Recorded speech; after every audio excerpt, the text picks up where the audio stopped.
todos, vamos a continuar con el contenido del curso. Hemos concluido ya la segunda unidad en la que estuvimos hablando sobre variabilidad.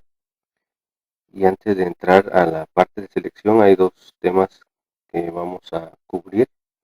Uno de ellos es la teoría de los factores polímeros, que vamos a ver a continuación. Pero antes de entrar en el tema, quisiera recordar un poco lo que es un histograma de frecuencias para que se pueda comprender de mejor manera las gráficas que vamos a ver a continuación. Un histograma de frecuencias no es nada más que una gráfica que nos muestra en el lado de las Y el número de individuos de una muestra que presentan la característica que se representa en el eje de las X.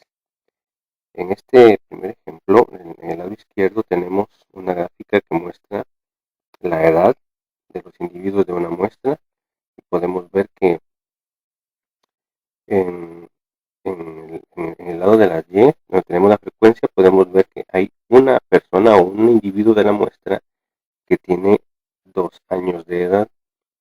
También hay 3 individuos de la muestra que tienen 3 años de edad y así sucesivamente. Al final tenemos 3 individuos que tienen 8 años de edad y uno con 9 años de edad.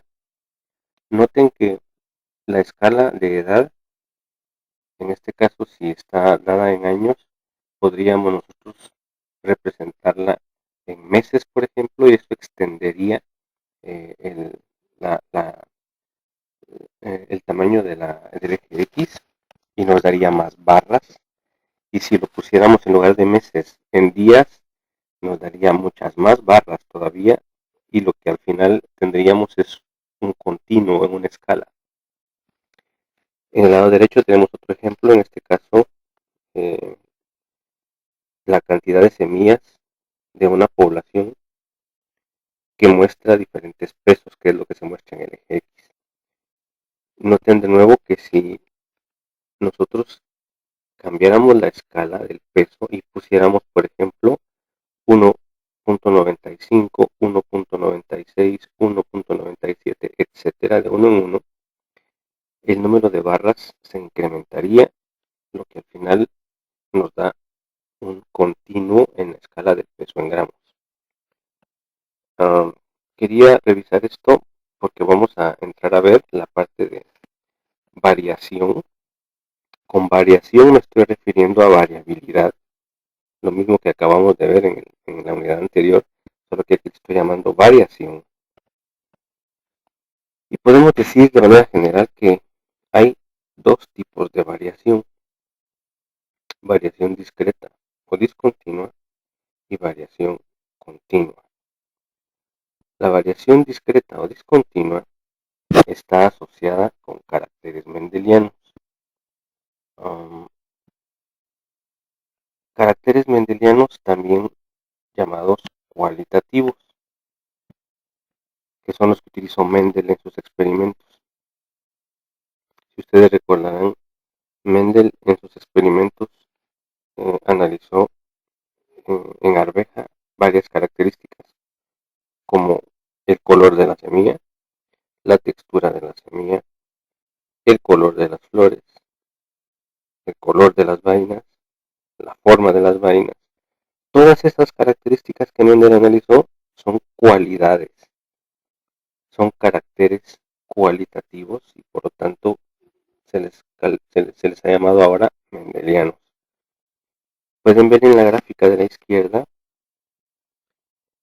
un histograma de frecuencias donde en el eje de las Y presenta el número de plantas de una población muestra que tiene flores con pétalos color rojo o pétalos color rosado, pétalos blancos. Pueden ver que únicamente hay 3 categorías porque son los únicos 3 colores que podrían obtenerse en esa especie determinada. No hay una categoría intermedia entre rojo y rosado o entre rosado y blanco. A esto se le llama variación discontinua.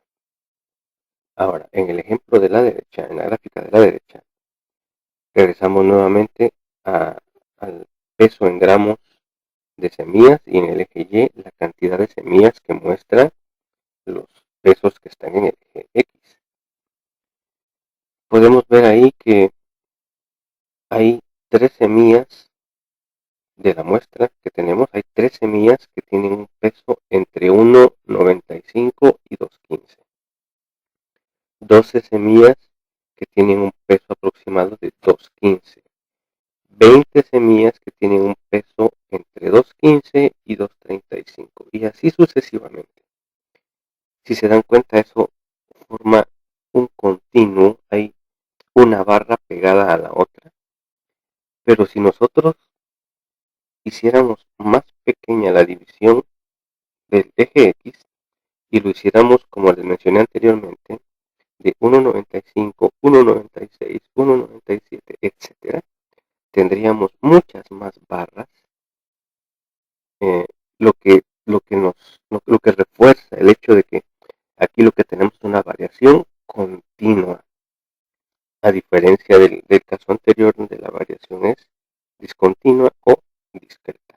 La variación continua está asociada más a caracteres biométricos, es decir, que se pueden cuantificar, por lo tanto también se les conoce como cuantitativos, es decir, en resumen, la variación discreta o discontinua está asociada con caracteres cualitativos o mendelianos, mientras que la variación continua está asociada con caracteres cuantitativos o biométricos.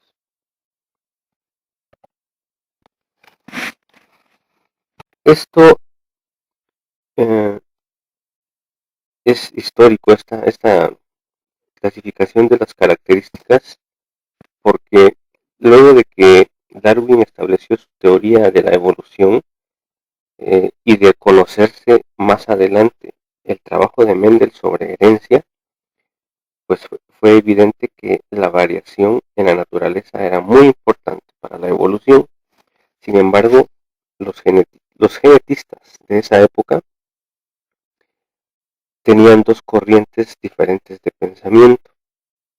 Una de ellas, conocida como los mendelianos, no porque Mendel estuviera en ese grupo, sino porque eh, ellos mantenían la postura de que todas las diferencias entre organismos eran cualitativas y discontinuas, y que las pequeñas variaciones que pudiera haber entre ellas se debían al ambiente. Es decir, ellos continuaban apoyando las conclusiones a las que llegó Mendel. Sin embargo, había otro grupo de genetistas que se dedicaron a estudiar no características cualitativas, como lo hacían los mendelianos, sino características cuantitativas. Este grupo, denominado biometristas, sostenía que la variación hereditaria es cuantitativa y continua y negaban la existencia del gen. Dentro del grupo de mendelianos, los más destacados eran genetistas como Bateson y Debris, y dentro del grupo de biometristas, perdón, los más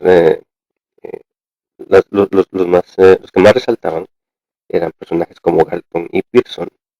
Estas dos corrientes de pensamiento evidentemente chocaban entre sí, y por mucho tiempo se creyó que la herencia de las características cualitativas y de las características cuantitativas obedecían a leyes completamente diferentes. Más adelante, en 1918, un matemático, Ronald Fisher, demuestra mediante matemáticas que el mendelismo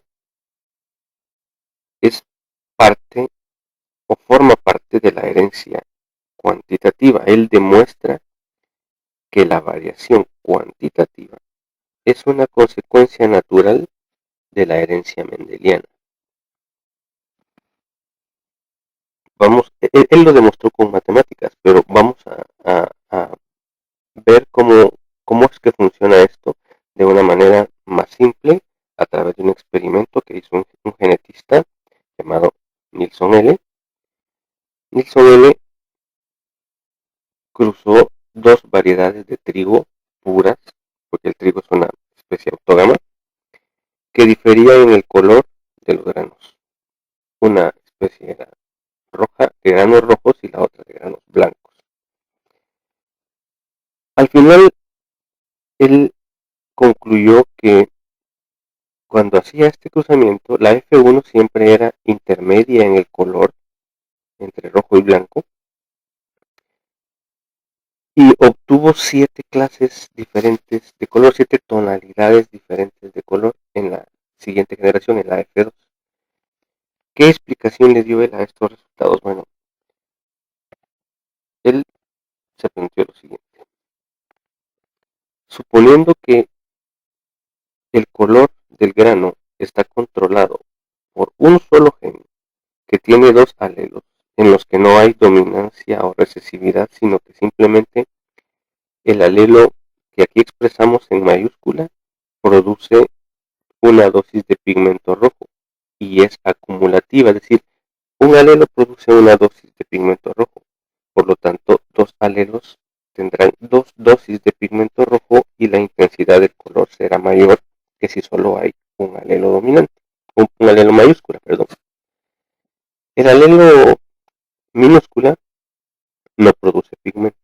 Entonces, como ven en esta diapositiva, al cruzar granos, una especie de grano rojo con una de grano blanco, donde el color está dominado por un solo gen con dos alelos, vemos que la especie roja tiene dos alelos o dos dosis de pigmento rojo. La blanca no tiene ninguno. La F1 tendrá un color intermedio porque solamente tiene un alelo mayúscula. Al cruzar la F1 con la misma F1 a través de la autofecundación, que es lo que ocurre en trigo, nos da una segregación en la generación F2 de un cuarto, un medio, un cuarto, lo que es lo mismo 1, 2, 1, de granos rojos que tienen dos alelos mayúsculas, el color intermedio que tiene solamente un alelo mayúscula y granos blancos que no tienen ningún alelo mayúscula y por lo tanto no producen pigmentos. Esto es lo que sucedería si el color del grano estuviera controlado por un solo gen.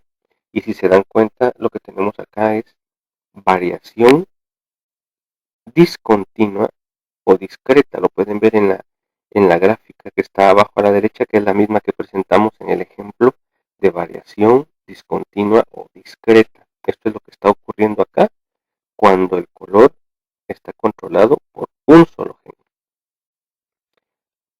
Noten que la segregación 1-2-1 ya empieza a darnos la idea de que aquí se está formando una curva de distribución normal, donde la parte más alta es la que está en el centro.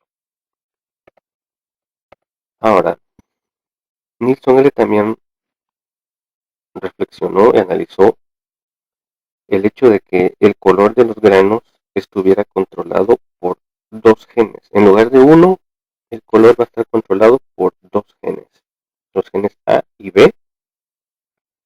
De la misma manera que en el caso anterior, cada alelo dominante, tanto de A como de B, aporta una dosis de pigmento rojo. En este ejemplo, la especie de granos rojos tiene 4 alelos mayúsculas, por lo tanto, la coloración roja será más intensa que la que tenía 2. Y nuevamente tenemos la especie blanca donde no hay ningún alelo mayúscula y por lo tanto no se produce pigmento. Al cruzar estas dos especies tenemos una F1 que tiene un color intermedio, porque ustedes notarán que solamente tiene dos alelos mayúsculas. El color es intermedio entre los dos padres. Al hacer la autofecundación de la F1, en la F2 obtenemos 9 genotipos diferentes, tal y como vimos en el anterior curso de genética.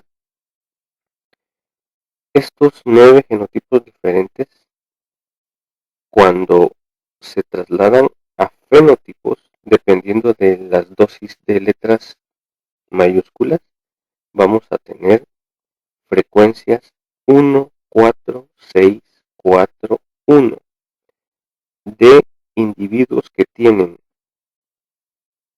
4 dosis de letras mayúsculas, 3 dosis de letras mayúsculas, 2 dosis, 1 dosis y ninguna. Es decir, la tonalidad viene de izquierda a derecha desde rojo oscuro, pasando por rojo medio oscuro, rojo medio, rojo claro, hasta llegar a blanco. Esos serían los 5 fenotipos que se observarían en la generación F2 por efecto aditivo. Efecto aditivo significa que cada dosis de pigmento rojo suma y produce una coloración más intensa, de tal forma que el individuo que tenemos hacia la izquierda, que tiene las 4 dosis, tiene un rojo oscuro, y el blanco que está en el extremo derecho no tiene ninguna dosis de pigmento y por lo tanto su coloración es blanca. Las frecuencias de estos individuos o de estos fenotipos, repito, son las que están hasta abajo en la diapositiva, y como ustedes podrán ver también ya hay una tendencia a formar una distribución normal donde la parte más alta está en el medio. La frecuencia más alta está en el medio con 6, una proporción de 6. Luego Nilsson analizó si el control del color rojo estuviera dado por 3 genes, no por 2, sino por 3 genes. ¿Qué es lo que ocurriría? Tendríamos un progenitor de un rojo intenso con 6 alelos mayúsculas, como se ve arriba a la izquierda, y un progenitor blanco que no tiene ningún alelo mayúscula, por lo tanto no produce pigmento. La F1 sería siempre de un color intermedio, porque ustedes podrán ver que hay 3, en la F1 resultante hay 3 alelos mayúsculas, que es el intermedio entre los dos padres. Cuando se autofecunda esta F1, existen o se pueden formar cada uno de los padres, o cada F1 puede formar 8 diferentes gametos, que son los que están en el cuadro que se muestra abajo a la derecha. Si combinamos los gametos de ambos padres, podemos ver que en el primer caso, en el que está arriba a la izquierda, al combinar A mayúscula, B mayúscula, C mayúscula con A mayúscula, B mayúscula, C minúscula, nos resultan 6 alelos mayúsculas, todos mayúsculas, los 6. El siguiente nos daría 5 alelos mayúsculas y 1 de minúscula, que no produciría pigmento, minúscula, y así sucesivamente. Pueden ver en ese cuadro entonces la frecuencia de individuos que tendría ese número de alelos que producen pigmento. A la izquierda, abajo en la diapositiva, podemos ver que vamos a tener fenotipos que tienen desde 6 alelos que producen pigmento rojo hasta 0 alelos que producen pigmento, y por lo tanto la expresión va a ser color blanco. La frecuencia esperada de individuos que presentan 6 alelos mayúscula es 1, está hasta abajo donde dice proporción. Ahí podemos ver abajo del 6, que son los 6 alelos mayúscula, la proporción es 1, se espera que 1 tenga 6 alelos mayúsculas. Se espera una proporción de 6 para los individuos que tienen 5 alelos mayúsculas, una proporción de 15 para los que tienen 4 alelos mayúsculas, y así sucesivamente hasta llegar a una proporción de 1 de los que no tienen ningún alelo mayúscula. Ese es el individuo que está en el cuadro hasta abajo a la derecha. 0 alelos mayúsculas. Cuando se junta A minúscula, B minúscula, C minúscula, con A minúscula, B minúscula y C minúscula. Si ustedes analizan las proporciones 1, 6, 15, 20, 15, 6, 1, esto va formando nuevamente una tendencia de curva normal, de una distribución normal, donde el, la frecuencia más alta estará en el centro con 20 y luego de ese centro disminuye hacia los lados, hacia 15, hacia 6 y hacia 1. Esa curva la podemos ver, bueno, esto ocurre suponiendo que los genes se agregan independientemente, es decir, el gen A, el gen B y el gen C son independientes, no dependen uno del otro, y sus efectos son aditivos. Nuevamente, suman, los alelos dominantes suman para ir dando intensidad cuando hay más pigmentos acumulados. Eso es efecto aditivo. No hay dominancia-recesividad, como vimos anteriormente en el curso de genética. En esta gráfica se muestra el histograma de frecuencias del análisis anterior, cuando hay 3 genes involucrados en el control del color del grano de trigo. Esta sería la distribución de frecuencias en cuanto a colores. Pueden ver que de color blanco se espera una frecuencia de 1, luego de un rojo muy pálido 6, luego un poco más intenso 15, el intermedio 20, una tonalidad más intensa que el intermedio 15, más intensa todavía 6, y el rojo que tiene 6, todos los alelos dominantes, o mayúscula, perdón, en una frecuencia de 1. Esto nuevamente nos da un histograma de frecuencias que tiene una distribución normal, pero esto ya se va pareciendo más a una distribución continua. Es decir, aquí ya pareciera que estamos hablando no de variación discreta, sino de variación continua. Y esa fue a la conclusión que llegó Nilsson L. Lo que él concluyó de este experimento es que la variación continua, que era la que analizaban los biometristas, viene explicada por la acción de varios genes que se transmiten de forma independiente, y por eso esto se llama la teoría de los poligenes. Resumiendo, cuando la característica está controlada por un solo gen, lo que vemos es variación discreta o discontinua. Pero cuando la característica está controlada por muchos genes, lo que empezamos a ver es variación continua. Eso quiere decir que no es que estuvieran equivocados mendelianos o biometristas, sino que la variación discreta está incluida dentro de la variación continua. Claro, la variación continua no se puede analizar como se analizó el trabajo de Mendel, porque Mendel trabajó analizando la herencia de un solo gen, mientras que en la variación continua están involucrados más genes. Entonces el análisis es diferente. Pero a esta conclusión es a la que llegó Nilsson L. En esta última gráfica se puede ver de mejor manera lo que estuvimos viendo anteriormente. En la parte de arriba, en la gráfica de arriba, pueden ver cuáles serían las frecuencias, la distribución de frecuencias de una característica que está controlada por un solo gen. Como vimos en el ejemplo de esta charla, con los colores rojo, rosado y blanco, cuando hay un solo gen involucrado, solamente hay 3 clases fenotípicas. Esto es variación discreta o discontinua. Pero si la característica no está controlada por un solo gen, sino por 2, que sería la gráfica, la segunda gráfica de arriba hacia abajo, entonces ahí tendríamos 5 diferentes clases fenotípicas o 5 diferentes fenotipos. Pero si la característica no está controlada por 2 genes, sino por 3, entonces tendríamos 7 diferentes fenotipos.